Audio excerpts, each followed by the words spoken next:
Hello and welcome back to another episode of Becoming Relentless. I am your host, Eleanor McCabe.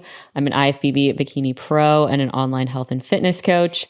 And today we are going to talk all things reverse dieting. I feel like this is super relevant, especially because as I'm going through my reverse diet, I know a lot of people are wrapping up their competitive seasons as well.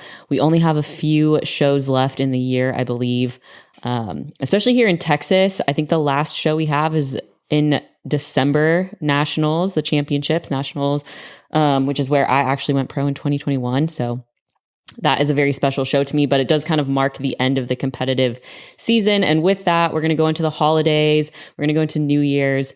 And I think it's really important to understand what reverse dieting is and why it is so important. So reverse dieting is exactly what it sounds like. It's the gradual process of adding calories back in over time after a period of dieting or restriction. And why it is so important, I think this kind of gets lost in the sauce a little bit. It's not just about avoiding like excessive body fat gain. And I feel like that's the message that's like touted on social media that like,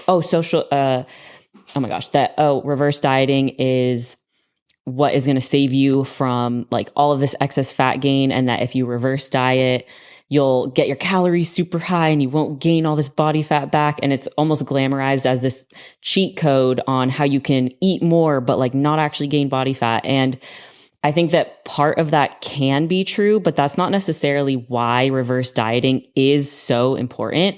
It's more about your metabolic health, your hormones, getting them balanced, and then long-term sustainability. So sustainability, not just in competing, but also just for the rest of your life.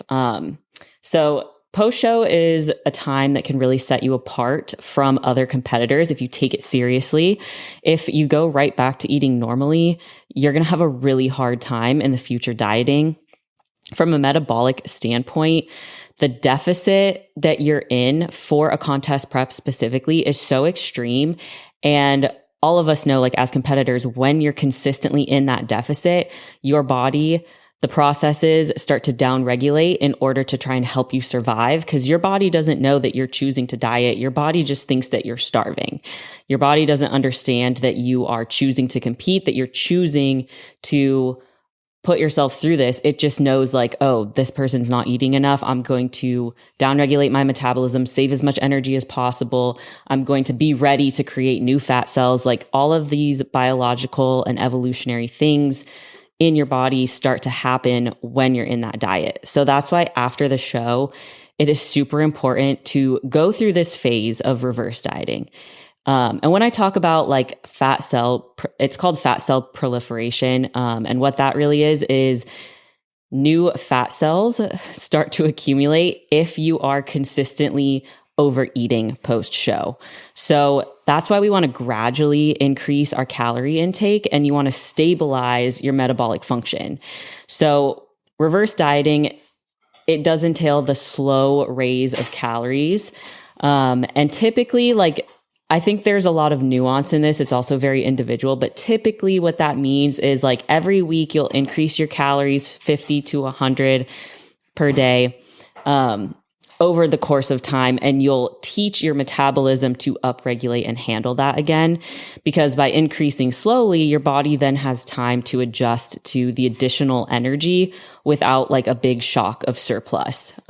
Which if there is a big shock of surplus, so if you're struggling post-show and you're constantly overeating or maybe even falling into like binge eating category, your body is going to rapidly store fat. And again, that's because of the biological processes that are being kicked off.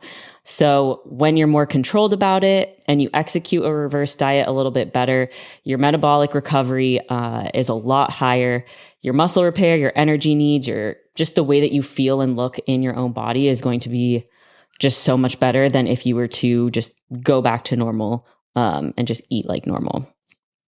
So how reverse dieting works, like I said, you would add 50 to 100 calories per week, focusing on nutrient-dense whole foods. So post-show is not really the time to just go buck wild and add all of these like various new foods into your diet. You really want to be careful Add new foods in like week over week, almost as if you were on like a low FODMAP diet and now you're going like back to like high FODMAPs. You want to do one thing at a time because maybe there's a certain food that your body's a little bit sensitive to, or maybe there's some things that your gut just can't handle yet. And so adding them back in slowly is definitely the smart way to go. You'll want to start with carbs and fats because those are most likely the macronutrients that were reduced during the dieting phase. So for me personally, like post-show, I will actually decrease my protein because normally in contest prep, my protein's really, really high. So I was like 120 pounds on stage and my protein was at like 170 grams of protein per day. Like it's just a ridiculous high amount. Protein is a really difficult macronutrient for your body to break down. So post-show, when you're trying to give your systems a break, you're going to want to increase your fats and your carbs versus your protein. So I would actually keep protein either stagnant, like I would keep it, or stable, I mean, or decrease it immediately post-show and start playing with your carbs and fats. So if you were like, for example, if you ended your diet at 1,500 calories, then your first week, you might increase that to 1,600 calories. And that extra 100 calories could come from like 20 grams of carbs. And then with that, so you'll want to monitor the changes. And I think this is where reverse dieting gets a little bit difficult for people because we're not very patient.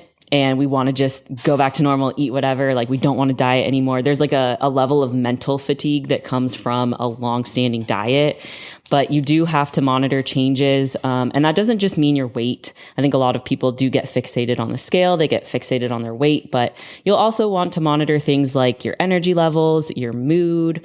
If you're a woman, like your cycle. So if you start getting PMS symptoms, your libido, if that comes back, like all of these different things are going to tell you what's happening within your body and if you're moving towards a recovered place.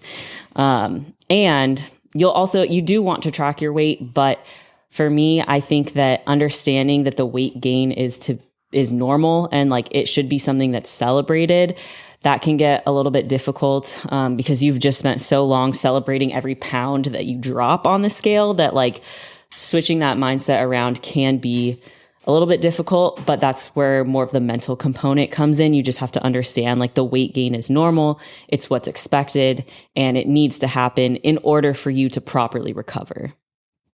So when you're going through the reverse diet, some other things that I did want to mention were making sure that you keep your routine as stable as possible. So post-show, you don't want to just stop cold turkey doing your cardio, getting your steps, drinking your water, going to the gym. I think that there is a time and place to give yourself rest. And then there's also knowing that you have to keep doing the habits that you built during prep in order to keep a semblance of like the physique and the health that you have as well. And there's definitely a fine balance. Everybody's going to be different. Most of the time, like post-show, I have a lot of motivation and I'm really excited to get back in the gym and like make the improvements. This time, I was not excited to get back into the gym after my show. I actually took like almost a full week off and that's what felt really, really good to me. But I didn't stop doing my cardio. I still woke up, did my cardio. I'm still getting 10,000 steps a day. I'm still drinking at least a gallon of water a day. So I kept the habits in place that I know my body responds well to and that I mentally could handle. As far as like training, I took 6 days off from like going to the gym at all. And that's what felt good. But then as soon as I did go back to the gym, like after those 6 days of rest, I was so excited and like so motivated. So I think just understanding your body and also being a little bit intuitive in that post-show phase can be really helpful so that the mental fatigue doesn't set in and you don't feel like the post-show blues set in so quickly. Because I know that's another half of this is when competitors are going through the reverse diet, what makes it a little bit harder is if you do get a sense of the post-show blues where you're kind of like, what's next? Or like, what's the point? Because there is no show in sight. And maybe you know, like, oh, I have to do a long off season or I have to do a health phase. Whatever it is, that's not the most exciting. So I think just understanding that this is not a quick process and you have to be patient and also that you can give your body rest. Just don't completely drop all the habits that you built during prep. So some of my tips for reverse dieting success is going to be start start having build your plan before you start it. So what I mean by that is if you have a coach, they should already have your reverse diet plan ready to rock and roll as soon as you step off stage. In my opinion, I don't think that it helps competitors to have their coach send them a reverse diet plan 3 days post show, because you could do a lot of damage if you just go off stage and go buck wild, eat whatever you want.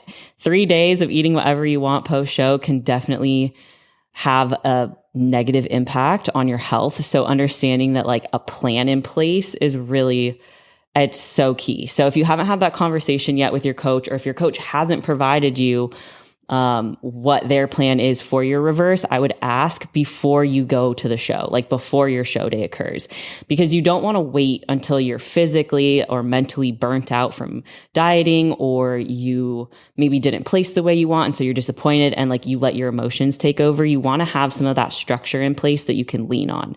So plan your reverse diet as part of your overall prep strategy. And then the second tip would be stay consistent. So we hear this a lot with fitness, that it's probably really annoying when people are you just have to be consistent with it. But that truly is the truth. And you just got through a contest prep. You know the power of consistency. Showing up every single day and executing on what you need to does get the results, no matter how boring or monotonous it does feel. So you have to stay consistent within your reverse as well. And it doesn't mean perfect, because I know that for me personally, I have been far from perfect, but I have been consistent. So I might not follow the plan 100%, but I consistently still meet the variables and the habits that I know overall are contributing to my success in this reverse diet. So don't just jump straight into your desired caloric intake or your old maintenance. Don't just jump straight into eating what you used to eat. Gradually increase so that you can prevent that rapid fat gain. You're going to want to focus on quality foods. So include nutrient-dense options that support your recovery, that make you feel good. That doesn't mean that you can't have any sweet treats or any food that makes you emotionally feel good, but the majority of your diet should be whole nutrient-dense foods. I'm still very much eating asparagus, ground turkey, ground beef, whole eggs. That is the majority of my diet still. And I've added in treats here and there, but you can't just go straight from eating clean, having the strict diet to just all out the other side either. There has to be a focus on the quality. And I find that when I think about it in that way, instead of thinking of foods as good and bad, or junk food and clean whole foods, if I can just think about it as this food is nutrient dense and it's fueling my body, and then this food is more fun for my emotions or whatever, that helps me in keeping a little bit more control. And then another tip is avoid the comparison game. Everybody's reverse diet is going to be so different.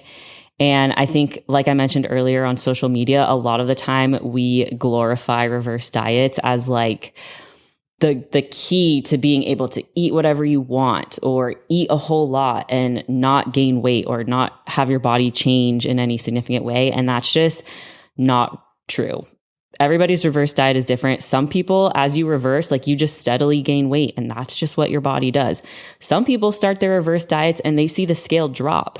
And that I see that a lot actually in competitors, newer competitors, when they start their reverse diet, their stress levels are so relieved from being done with the show, from being done with contest prep, that stress relief actually helps them drop weight. And I actually remember, so in 2021, when I went pro, I stepped on stage at 115 pounds. And then because I went pro, I was determined to nail my reverse. I followed my reverse diet to an absolute T, and I ended up Christmas Day, I was 110 pounds. I actually kept dropping weight, reverse dieting, and bringing my calories up. And I think that was one, because I was nailing the reverse, but two, it was more the mental relief of knowing that I'm executing on this. I went pro, I achieved the goal. I was so happy and not stressed that my body was able to use the nutrients, use the food. And it took a while for that food to start sticking. And it will, that's the thing, is you can't drop weight forever. You can't stay at that same weight forever. As you reverse diet, as you bring the calories up, at some point, those calories are going to stick. So just focus on your own progress. Like, don't look at other people's transformations or their timelines or whatever you see on social media. Stay in your own lane, focus on your journey, and remember what your overall goals are. So just to wrap this reverse diet one up, there are so many benefits to reverse dieting. There's sustainability. There's improving your relationship with food after the diet. You have more energy. The more calories you eat, the stronger you feel, the better you feel, the more energy that you'll have. And overall, I think that it just helps enhance your longevity, like for fitness and for life in general. You can't just diet indefinitely. Like that, it's impossible. So once you're done with the deficit, having that reverse in place, and then understanding that as you go through this sport, I know that this isn't a fun thought to have, but you only have so many preps in you. There's only so many times that you can go through this contest prep and step on stage until your body is going to rebel a little bit. And so reverse dieting actually ensures that you're not burning yourself out before you reach your goals. So to me personally, having a good, solid reverse diet, learning like every single time you go through it, what works for you, what works best, and just understanding that it's never going to be perfect, but as long as you keep showing up, you keep being consistent, that's what truly matters. Reverse dieting is not just like a post-diet phase, it is an investment into your health, your metabolism, and into your long-term success as an athlete as a whole. So hopefully this helps. If you guys want me to deep dive further into reverse dieting and like the science behind it, let me know in the comments below. But for now, thank you so much for listening. You guys know this podcast is sponsored solely by myself. So if you want to work with me, the links are in the show notes below. If you have any questions or if you need anything, you can always reach out. My DMs on Instagram are open. But until the next episode, stay relentless.